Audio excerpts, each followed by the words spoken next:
Listen, I'm really excited how many of you have been watching this last video that Al-Fadi and I did on the inscriptions and just how important those inscriptions are, because they show that these inscriptions from the 7th century just are not in the right place, not for the 7th century. And it looks like the inscriptions that we're looking for don't really begin to appear until the end of the 7th century, but mostly in the 8th and 9th century, these rock inscriptions. But since there's been such an excitement and you've gone over 20,000 people have been watching this video in just a few days, I want to point out one inscription because a number of you have brought this up.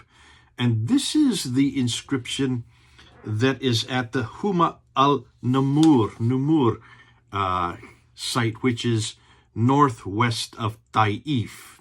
If you all remember, Taif is that town that's up on the Western Plateau. Here is a picture of it. Here's a map of it. It's just maybe about 50 miles. Some say maybe 40 to 50 miles away from Mecca.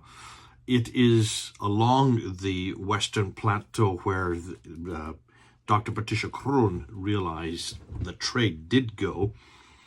And this inscription was created on this rock. And you can see this picture here. And it's fascinating what it says. But before I get into what it says, many of you have been pointing and saying you need to go to the Islamic Awareness website, because here it's very clear on the Islamic Awareness website that this inscription gives us the date that the Masjid al-Haram was rebuilt. And if you go up, here's a picture, just pointed out, this is what it looks like. At the top of their website, they have the picture of the inscription. Then they have the writing in the archaic Arabic that would have existed in the late 7th century. You can see there are no diacritical marks, no vowelization there. And then they've written below that in modern standard Arabic. Now, this is what's fascinating. It's obvious that the Islamic Awareness website has a problem here. And you can see this is an apologetic, because the inscription itself does not say what they're saying it says. And the great thing is they have made a mistake. They have actually put it on the very site. Just look at the Arabic that you see there. There are 9 lines. Particularly look at lines 7, 8, and 9. Here, I'll just put a box around them. But let's look at the English translation for that, because what the website says is very fascinating. The website says that this is the first independent documentary verification that of the reconstruction and remodeling of the Al-Masjid al-Haram in Mecca. Okay, that's how they have pointed to this inscription of the reconstruction and remodeling of the Masjid al-Haram. Masjid al-Haram, as you well know, is where the Kaaba is. Here's a picture of the Kaaba and the picture of the Masjid al-Haram. According to the Quran itself, it is where Muhammad went to in the night journey in 621. That's referred to, they say, Muslims say, in chapter 17, verse 1. We have debunked that quite categorically, but that's not what we're looking in today.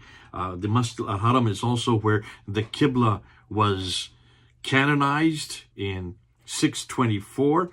That you find in chapter 2, verse 144 to 150, where it was redirected from the farthest mosque, which is it was redirected from what Muslims claim today was Jerusalem, back down to the Masjid al-Haram. And that would be the first reference to the Masjid al-Haram. Fascinating, because if this is the case, then you've got to ask the question, when was this first created? Well, many Muslims would say it is where Abraham went and built the Kaaba, or some would say rebuilt the Kaaba in, that's 1900 BC, so that's quite early. And it's also where Muhammad lived and spent his first 60 years, from 570 up till 622, when he then moved up to Medina, right there in Mecca, very close to the Masjid al-Haram. But here's what's interesting. Here's what's interesting. If this is the case, it's a pretty old building. It's a pretty old place. It's been around since 1900 BC. Some would even suggest that maybe it was there when Adam and Eve came down from the very beginning of humanity. But nonetheless, it's very, very old, right? Until you get to this inscription. And when you look at this inscription, suddenly everything comes out of whack. Because let's read what it really does say. The Islamic Awareness website said it was it was reconstructed and remodeled. In what year? Well, it says right at the very bottom there. Look at the year. In the 78th year. That's in line number 9. The 78th year is, if you start with 622 as the Hijrah, the 78th year would make it between 697 and 698.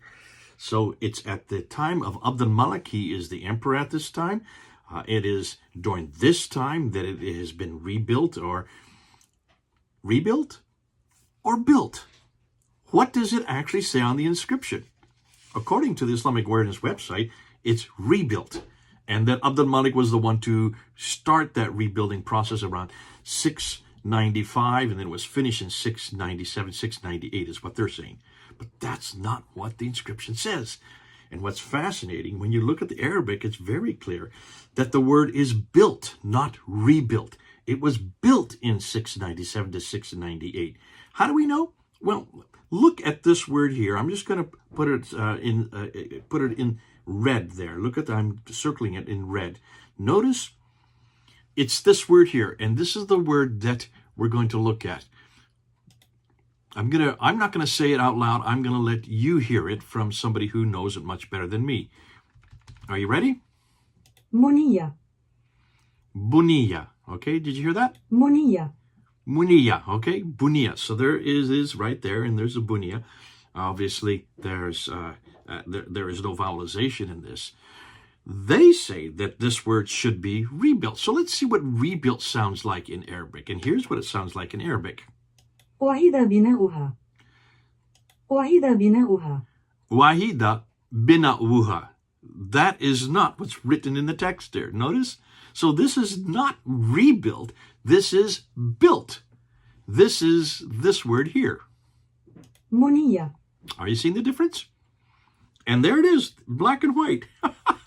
And they even have it when you come down through the Arabic, and when you look at the translation, if you look at the translation, they say was built, not was rebuilt, but was built. Obviously, they're in a quandary here, and you can see why they're caught. Because they would like this to be rebuilt, not built. Because if it's built in 697, that fits our dating.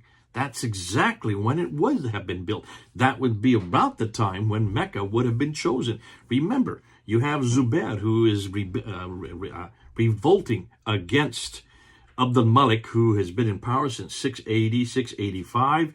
He's up in Damascus. Zubair is in Petra. Remember, Dan Gibson has gone through all this we've done this many times with looking at what Dan Gibson is saying. Zubair rebels and revolts against Abd al-Malik, and so therefore he destroys the Kaaba, destroys much of Petra, grabs the black stone and sends it to the south while he remains there, and al-Hajjaj comes and then fights against him and kills him there in around 691, 692, so we're talking about the late 7th century.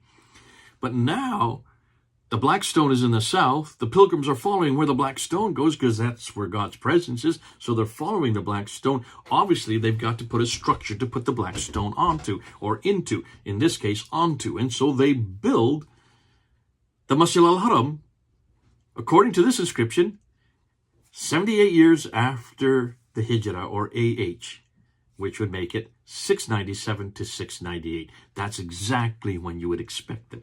So roughly, we're talking about 5 to 6 to 7 years after the black stone had been moved down there. Inscriptions are great.